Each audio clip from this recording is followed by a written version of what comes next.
CCN ನ್ಯೂಸ್ಗೆ ಸ್ವಾಗತ. ನಾನು ಸ್ನೇಹರಾಜ್. ಇಂದಿನ ಮುಖ್ಯಾಂಶಗಳು: ಸೌದಿ ಅರೇಬಿಯಾ ಬಸ್ ಅಪಘಾತದಲ್ಲಿ ಬೀದರ್ ಮಹಿಳೆ ಸಾವು.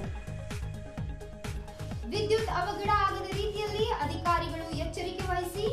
ಕಟ್ಟಡದ ಗುಣಮಟ್ಟ ಕಾಮಗಾರಿಯಾಗಬೇಕು. ಈಶ್ವರ್ ಖಂಡ್ರೆ. ಉತ್ತಮವಾಗಿ ತಮ್ಮ ಕಲೆಯನ್ನು ಪ್ರದರ್ಶಿಸಿ ರಾಜ್ಯ ಮಟ್ಟದಲ್ಲಿ ಕೀರ್ತಿ ತರಲು ಕಲಾವಿದರಿಗೆ ಕರೆ ನೀಡಿದ ರಾಜೇಂದ್ರ ಸಿಂಗ್ ಪವಾರ್. ಮಹಾನಗರ ಪಾಲಿಕೆ ಹೊಸದಾಗಿ ಸೇರಿದ ಗ್ರಾಮಗಳಲ್ಲಿ ಅಧಿಕಾರಿಗಳು ಮೂಲಸೌಕರ್ಯ ಕಲ್ಪಿಸಿ. ಈಶ್ವರ್ ಖಂಡ್ರೆ. ನಶಾ ಮುಕ್ತ ಭಾರತ ಅಭಿಯಾನಕ್ಕೆ ಎಲ್ಲರೂ ಕೈಜೋಡಿಸೋಣ. ಅಬಕಾರಿ ಡಿಸಿ ರವಿಶಂಕರ್. ಇದೀಗ ವಾರ್ತೆಗಳ ವಿವರ.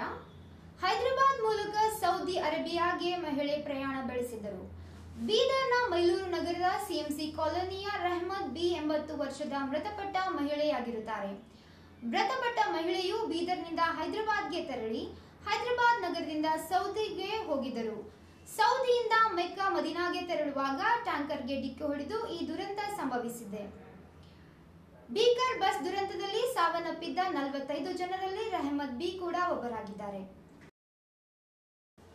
ಬೀದರ್ ಕಾರ್ಯ ಮತ್ತು ಪಾಲನೆ ವಿಭಾಗೀಯ ಕಚೇರಿ ಆವರಣದಲ್ಲಿ ಇತ್ತೀಚೆಗೆ ಹಮ್ಮಿಕೊಂಡಿರುವ ಗುಲ್ಬರ್ಗಾ ವಿದ್ಯುತ್ ಶಕ್ತಿ ಸರಬರಾಜು ಕಂಪನಿಯ ನಿಯಮಿತ ಬೀದರ್ ಕಾರ್ಯ ಮತ್ತು ಪಾಲನಾ ವಿಭಾಗ ಕಚೇರಿಯ ನೂತನ ಕಟ್ಟಡ ಶಂಕುಸ್ಥಾಪನೆ ಹಾಗೂ ಕಾರ್ಯಕ್ರಮವನ್ನು ಜಿಲ್ಲಾ ಉಸ್ತುವಾರಿ ಸಚಿವ ಈಶ್ವರ್ ಖಂಡ್ರೆ ಉದ್ಘಾಟಿಸಿದರು. ನಂತರ ಅವರು ಮಾತನಾಡಿ, ಜಿಲ್ಲೆಯಲ್ಲಿ ಯಾವುದೇ ರೀತಿಯ ವಿದ್ಯುತ್ ಅವಘಡಗಳು ಆಗದ ರೀತಿಯಲ್ಲಿ ಅಧಿಕಾರಿಗಳು ಎಚ್ಚರಿಕೆ ವಹಿಸಬೇಕೆಂದು ತಿಳಿಸಿದರು. ಬನ್ನಿ ಏನೆಂದು ಹೇಳಿದ್ದಾರೆ ನೋಡ್ಕೊಂಡು ಬರೋಣ. ಇತ್ತೀಚೆಗೆ ಜಿಲ್ಲೆಯಲ್ಲಿ ಗುಲ್ಬರ್ಗಾ ವಿದ್ಯುತ್ ಶಕ್ತಿ ಸರಬರಾಜು ಕಂಪನಿ ನಿಯಮಿತ ಜೆಸ್ಕಾಂ ಬೀದರ್ ವಿಭಾಗೀಯ ಹಳೆಯ ಕಚೇರಿ ಶಿಥಿಲಾವಸ್ಥೆಗೆ ತಲುಪಿಸಿರುವುದರಿಂದ ಸಾರ್ವಜನಿಕರು ಹಾಗೂ ಸಿಬ್ಬಂದಿಗಳಿಗೆ ಉಂಟಾಗುತ್ತಿದ್ದ ಅನಾನುಕೂಲಗಳನ್ನು ನಿವಾರಿಸಲು ಸರ್ಕಾರ 10 ಕೋಟಿ ರೂಪಾಯಿ ವೆಚ್ಚದಲ್ಲಿ ನೂತನ ಕಚೇರಿ ನಿರ್ಮಾಣಕ್ಕೆ ಕಾಮಗಾರಿಯ ಶಂಕುಸ್ಥಾಪನೆಯನ್ನು ಮಾಡಲಾಗಿದೆ. ಈ ಕಾಮಗಾರಿಯನ್ನು ಕಾಲಮಿತಿಯಲ್ಲಿ ಗುಣಮಟ್ಟದ ಕಟ್ಟಡ ನಿರ್ಮಾಣವಾಗಬೇಕು ಎಂದು ತಿಳಿಸಿದರು. ರೈತರಿಗೆ ಈಗಾಗಲೇ 7 ಗಂಟೆ ಗುಣಮಟ್ಟದ ವಿದ್ಯುತ್ ನೀಡಲಾಗಿದೆ.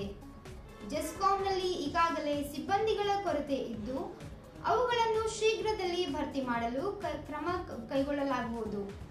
ಜಿಲ್ಲೆಯಲ್ಲಿ ಇನ್ನೂ 15 ವಿದ್ಯುತ್ ಕೇಂದ್ರಗಳನ್ನು ಸ್ಥಾಪಿಸಲು ಈಗಾಗಲೇ ಇಂಧನ ಸಚಿವರಿಗೆ ಮನವಿ ಸಲ್ಲಿಸಲಾಗಿದೆ ಎಂದು ಹೇಳಿದರು. ಪೌರಾಡಳಿತ ಮತ್ತು ಹಜ್ ಸಚಿವ ರಹೀಂ ಖಾನ್ ಅವರು ಮಾತನಾಡಿ, ಜಿಲ್ಲೆಯಲ್ಲಿ ಅಭಿವೃದ್ಧಿಗೆ ಕಾಮಗಾರಿಗೆ ಎಲ್ಲರೂ ಒಟ್ಟಾಗಿ ಕಾರ್ಯನಿರ್ವಹಿಸಬೇಕೆಂದರು. ಬೀದರ್ ದಕ್ಷಿಣ ಶಾಸಕ ಡಾಕ್ಟರ್ ಶೈಲೇಂದ್ರ ಬೆಲ್ದಾಳೆ ಅವರು ಮಾತನಾಡಿ, ಟ್ರಾನ್ಸ್ಫಾರಂ ಇರುವಂತೆ ಕಂಬಗಳಿಗೆ ತಂತಿ ಬೇಲಿ ಹಾಕುವ ಕಾರ್ಯ ಹೆಚ್ಚಿನ ರೀತಿಯಲ್ಲಿ ಆಗಬೇಕಾಗಿದೆ. ರೈತರಿಗೆ ಇನ್ನೂ ಹೆಚ್ಚಿನ ವಿದ್ಯುತ್ ನೀಡಿ ರೈತರಿಗೆ ಸಹಕಾರ ಸಿಗುವಂತಾಗಬೇಕಾಗಿದೆ.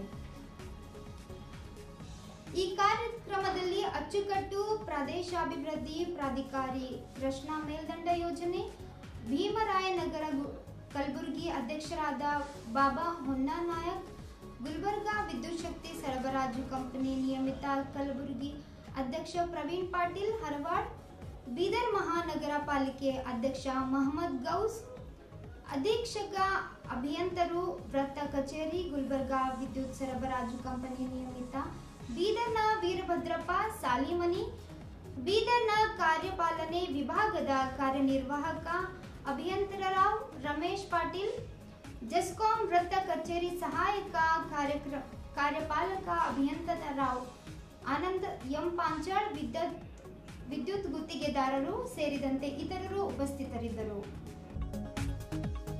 ಇಲ್ಲಿಯ ಪೂಜ್ಯ ಚನ್ನಬಸವ ಪಟ್ಟದೇವರು ರಂಗಮಂದಿರದಲ್ಲಿ ಸೋಮವಾರ ಹಮ್ಮಿಕೊಂಡಿದ್ದ ಜಿಲ್ಲಾ ಮಟ್ಟದ ಕಲಾ ಪ್ರತಿಭೋತ್ಸವ ಕಾರ್ಯಕ್ರಮವನ್ನು ಕರ್ನಾಟಕ ರಾಜ್ಯೋತ್ಸವ ಪ್ರಶಸ್ತಿ ಪುರಸ್ಕೃತರಾದ ರಾಜೇಂದ್ರ ಸಿಂಗ್ ಪವಾರ್ ಉದ್ಘಾಟಿಸಿದರು. ನಂತರ ಅವರು ಮಾತನಾಡಿ, ಜಿಲ್ಲೆಯ ಕಲಾವಿದರು ರಾಜ್ಯ ಮಟ್ಟದಲ್ಲಿ ಉತ್ತಮ ಪ್ರದರ್ಶನ ನೀಡಿ ಜಿಲ್ಲೆಯ ಹೆಸರು ಮಾಡಬೇಕು. ಕಲಾವಿದರು ಕಲೆಯನ್ನು ಪೋಷಿಸುತ್ತಾ ಕಲೆ ಬೆಳೆಸಿ ಉಳಿಸಬೇಕೆಂದು ಕರೆ ನೀಡಿದರು. ಕನ್ನಡ ಮತ್ತು ಸಂಸ್ಕೃತಿ ಇಲಾಖೆಯ ಸಹಾಯಕ ನಿರ್ದೇಶಕರಾದ ಸಿದ್ರಾಮ್ ಶಿಂದೆ ಮಾತನಾಡಿ, ಜಿಲ್ಲಾ ಮಟ್ಟದ ಕಲಾ ಪ್ರತಿಭೋತ್ಸವ ಸ್ಪರ್ಧೆಯನ್ನು ಹಮ್ಮಿಕೊಳ್ಳುವುದರ ಮೂಲಕ ಪ್ರಥಮ ಮತ್ತು ದ್ವಿತೀಯ ಸ್ಥಾನವನ್ನು ಪಡೆದ ಜಿಲ್ಲೆಯ ಕಲಾವಿದರನ್ನು ಕಲಬುರಗಿ ವಲಯ ಮತ್ತು ರಾಜ್ಯ ಮಟ್ಟದ ಕಲಾ ಪ್ರತಿಭೋತ್ಸವ ಸ್ಪರ್ಧೆಯಲ್ಲಿ ಭಾಗವಹಿಸಲು ಅವಕಾಶವನ್ನು ನೀಡಲಾಗುವುದೆಂದರು. ಕಾರ್ಯಕ್ರಮದಲ್ಲಿ ಬಾಲ ಪ್ರತಿಭೆ ಮತ್ತು ಕಿಶೋರ್ ಪ್ರತಿಭೆಯ ಸ್ಪರ್ಧೆಗಳಾದ ಜಾನಪದ ಗಾಯನ, ಸುಗಮ ಸಂಗೀತ, ಚಿತ್ರಕಲೆ, ಹಿಂದೂಸ್ತಾನಿ ಕರ್ನಾಟಕ, ಶಾಸ್ತ್ರೀಯ ಸಂಗೀತ ಗಾಯನ, ಹಿಂದೂಸ್ತಾನಿ ಕರ್ನಾಟಕ, ಶಾಸ್ತ್ರೀಯ ವಾದ್ಯ ಸಂಗೀತ, ಶಾಸ್ತ್ರೀಯ ನೃತ್ಯ ಹಮ್ಮಿಕೊಳ್ಳಲಾಯಿತು. ಸ್ಪರ್ಧೆಯಲ್ಲಿ ಸುಮಾರು 60ಕ್ಕಿಂತ ಹೆಚ್ಚು ಸ್ಪರ್ಧಿಗಳು ಭಾಗವಹಿಸಿ ಮತ್ತು ಕಲಾ ಪ್ರದರ್ಶನ ನೀಡಿದರು. ಈ ಸಂದರ್ಭದಲ್ಲಿ ಹಿರಿಯ ಕಲಾವಿದರಾದ ಶಂಭುಲಿಂಗ ವಾಲ್ದೊಡ್ಡಿ, ಪುಂಡಲಿಕರಾವ್ ಗುಮ್ಮ, ರಮೇಶ್ ಕೊಳಾರ್, ಶಂಕರ್ ಚೊಂಡಿ, ಸುನೀಲ್ ಕಡ್ಡೆ, ಮಲ್ಲಿಕಾರ್ಜುನ್ ಐನೋಳಿ, ಮಲ್ಲಿಕಾರ್ಜುನ್ ನಾಗಮಾರ್ಪಳ್ಳಿ, ಶಿವಕುಮಾರ್ ಪಾಂಚಾಳ್, ದಿಲೀಪ್ ಕಾಡ್ವಾದ್, ಕನ್ನಡ ಮತ್ತು ಸಂಸ್ಕೃತಿ ಇಲಾಖೆಯ ಸಿಬ್ಬಂದಿಯಾದ ಕ್ಲಾಮೆಂಟಿನಾ ಸೇರಿದಂತೆ ಇತರರು ಉಪಸ್ಥಿತರಿದ್ದರು. ಬೀದರ್ ಮಹಾನಗರ ಪಾಲಿಕೆ ಸೇರ್ಪಡೆಗೊಂಡಿರುವ 16 ಗ್ರಾಮಗಳಲ್ಲಿ ಅಧಿಕಾರಿಗಳು ಮೂಲಭೂತ ಸೌಕರ್ಯ ವ್ಯವಸ್ಥೆ, ಬೀದಿ ದೀಪ, ಸ್ವಚ್ಛತೆ, ಕಸಿ ನಿರ್ವಹಣೆ ಕಾರ್ಯಗಳನ್ನು ತಪ್ಪದೇ ಕೈಗೊಳ್ಳುವಂತೆ ಜಿಲ್ಲಾ ಉಸ್ತುವಾರಿ ಸಚಿವ ಈಶ್ವರ್ ಖಂಡ್ರೆ ಸೂಚಿಸಿದರು. ಅವರು ಸೋಮವಾರ ಜಿಲ್ಲಾ ಪಂಚಾಯತ್ ಸಭಾಂಗಣದಲ್ಲಿ ಜರುಗಿದ ಜಿಲ್ಲಾ ಯೋಜನಾ ಸಮಿತಿಯ ಪೂರ್ವಭಾವಿ ಸಭೆಯ ಅಧ್ಯಕ್ಷತೆ ವಹಿಸಿ ಮಾತನಾಡಿದರು.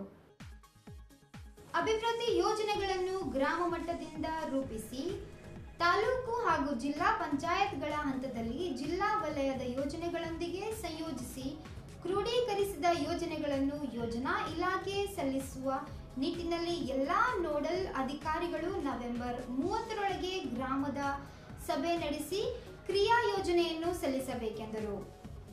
ಸ್ಥಳೀಯ ಸಂಸ್ಥೆಗಳ ಆಡಳಿತ ಅಧಿಕಾರಿಗಳು ಹಾಗೆ ನೋಡಲ್ ಅಧಿಕಾರಿಗಳು ಸ್ಥಳೀಯಲ್ಲಿ ಶಾಸಕ ಸಲಹೆ ಪಡೆದು ಗ್ರಾಮ ಸಭೆಯಿಂದ ಸ್ವೀಕರಿಸಲಾದ ಯೋಜನೆಗಳು ಕ್ರಿಯಾ ಯೋಜನೆ ರೂಪಿಸಿ ಆದ್ಯತೆ ಮೇರೆಗೆ ನವೆಂಬರ್ ಒಳಗಾಗಿ ರಾಜ್ಯ ವಿಕೇಂದ್ರೀಕರಣ ಹಾಗೂ ಅಭಿವೃದ್ಧಿ ಸಮಿತಿಯ ಮೂಲಕ ಸರ್ಕಾರಕ್ಕೆ ಸಲ್ಲಿಸಬೇಕೆಂದು ತಿಳಿಸಿದರು.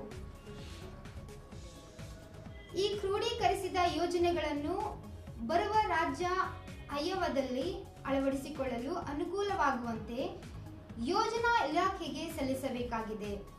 ಗ್ರಾಮಗಳಲ್ಲಿ ಗ್ರಾಮ ಸಭೆಯಂತೆ ನಗರಗಳಲ್ಲಿ ವಾರ್ಡ್ ಸಭೆ ಮಾಡತಕ್ಕದ್ದು. ಪ್ರಮುಖವಾಗಿ ಶಿಕ್ಷಣ, ಆರೋಗ್ಯ, ಕೃಷಿ, ನೀರಾವರಿ, ಪರಿಸರ, ಉದ್ಯೋಗ, ಕೈಗಾರಿಕೆ ಹಾಗೂ ಇತರೆ ವಲಯಗಳಾದ ಜಿಲ್ಲೆಯಲ್ಲಿ ಪ್ರಮುಖ ಅಂಶಗಳನ್ನು ಒಳಗೊಂಡಂತೆ ಯೋಜನೆಗಳನ್ನು ರೂಪಿಸಲು ಅನುಕೂಲವಾಗಲಿ ಎಂದರು. ಈ ಸಂದರ್ಭದಲ್ಲಿ ಪೌರಾಡಳಿತ ಮತ್ತು ಹಜ್ ಸಚಿವ ರಹೀಂ ಖಾನ್, ಬೀದರ್ ದಕ್ಷಿಣ ಶಾಸಕ ಡಾಕ್ಟರ್ ಶೈಲೇಂದ್ರ ಕೆ ಬೆಲ್ದಾಳೆ, ಬೀದರ್ ನಗರ ಸಭೆಯ ಅಧ್ಯಕ್ಷ ಮಹಮ್ಮದ್ ಗೌಸ್, ಜಿಲ್ಲಾಧಿಕಾರಿ ಶಿಲ್ಪಾ ಶರ್ಮಾ, ಜಿಲ್ಲಾ ಪೊಲೀಸ್ ವರಿಷ್ಠಾಧಿಕಾರಿ ಪ್ರದೀಪ್ ಗುಂಡೆ ಸೇರಿದಂತೆ ಜಿಲ್ಲಾ ಮಟ್ಟದ ಅಧಿಕಾರಿಗಳು ಸಭೆಯಲ್ಲಿ ಪಾಲ್ಗೊಂಡಿದ್ದರು. ದೇಶಕ್ಕೆ ಆಮದು ಆಗುತ್ತಿರುವ ಮಾದಕ ವಸ್ತುಗಳು ತಡೆದು ಭಾರತವನ್ನು ನಶಾಮುಕ್ತ ಮಾಡಬೇಕು. ರವಿಶಂಕರ್.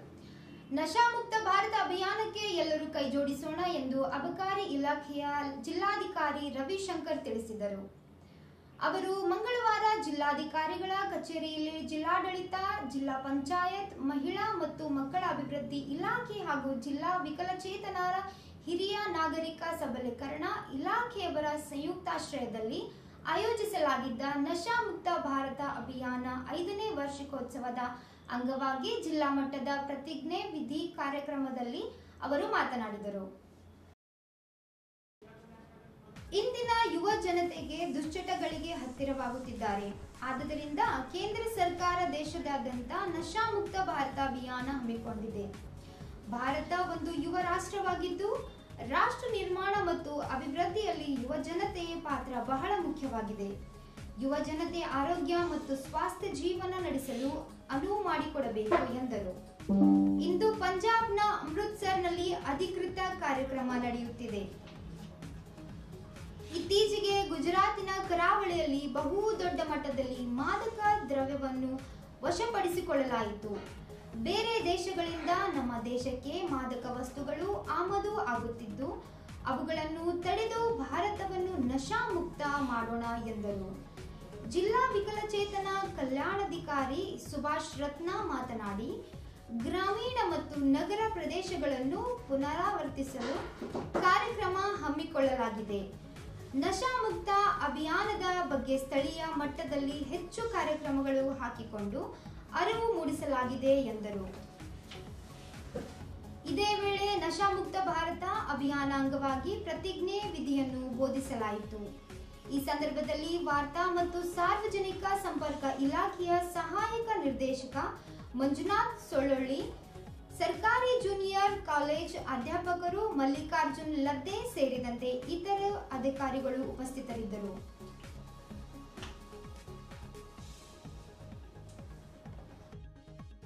ಇಂದಿನ ವಾರ್ತಾ ಪ್ರಸಾರ ಮುಕ್ತಾಯವಾಯಿತು. ಮತ್ತೆ ಮುಂದಿನ ವಾರ್ತೆಗಳೊಂದಿಗೆ ಮತ್ತೆ ಭೇಟಿಯಾಗೋಣ. ಧನ್ಯವಾದಗಳು.